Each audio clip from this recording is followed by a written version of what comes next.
Hello everyone, graphic designing with পাওয়ারপয়েন্টের এই পর্বে আমরা শিখব কিভাবে আপনি সুন্দর একটা কালার প্যালেট এবং সুন্দর সুন্দর আইকন নির্বাচন করতে পারেন। কোনো ডিজাইন করার ক্ষেত্রে আমাদের কিন্তু সবথেকে গুরুত্বপূর্ণ যে ব্যাপারটা সেটা হচ্ছে কালার কম্বিনেশন। কারণ আপনি অন্য সবকিছু ঠিকভাবে করলেও শুধুমাত্র রং নির্বাচনে ভুল হবার কারণে কিন্তু আপনার পুরো ডিজাইনটা একেবারে নষ্ট হতে পারে। লক্ষ্য করুন, বাম দিকে আমি আমাদের 10 মিনিট স্কুলের লোগোটা বসিয়েছি। এই লোগোটা আপনি লক্ষ্য করলে দেখবেন দুটো কালার কিন্তু বা দুটো রং কিন্তু অনেক বেশি প্রমিনেন্ট। তার মধ্যে একটা হচ্ছে এই লাল রংটি আর একটা হচ্ছে কালো রংটি, এবং সাথে আমরা সাদাও কিন্তু ব্যবহার করে থাকি। আপনি যখন আপনার কোম্পানির জন্য বা কোনো স্পেসিফিক অর্গানাইজেশনের জন্য কাজ করবেন ডিজাইনিং এর, তখন কিন্তু আপনার রঙের সঙ্গে মিল রাখাটা অনেক দরকার। স্পেশালি লোগোর মধ্যে যে রংগুলো আছে সেটা কিন্তু আপনার খুব বেশি বেশি করে মাথায় রাখতে হবে। কিভাবে আপনি লোগো থেকে এখানে রংগুলো আনবেন?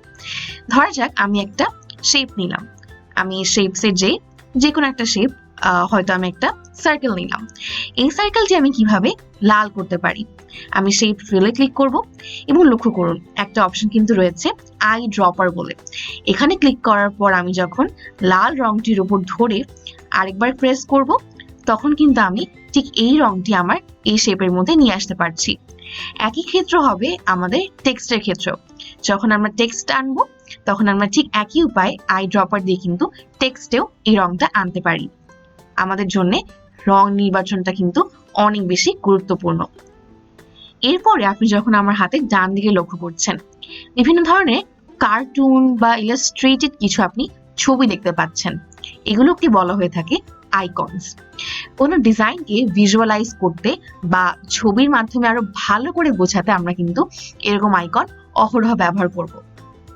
এখন আপনার মাথায় কিন্তু প্রশ্ন আসতেই পারে যে আমি এই ধরনের রঙের যে প্যালেটটা সেটা কোত্থেকে পাবো, এরকম সুন্দর সুন্দর ফ্রি ট্রান্সপ্যারেন্ট আইকন কোত্থেকে পাবো।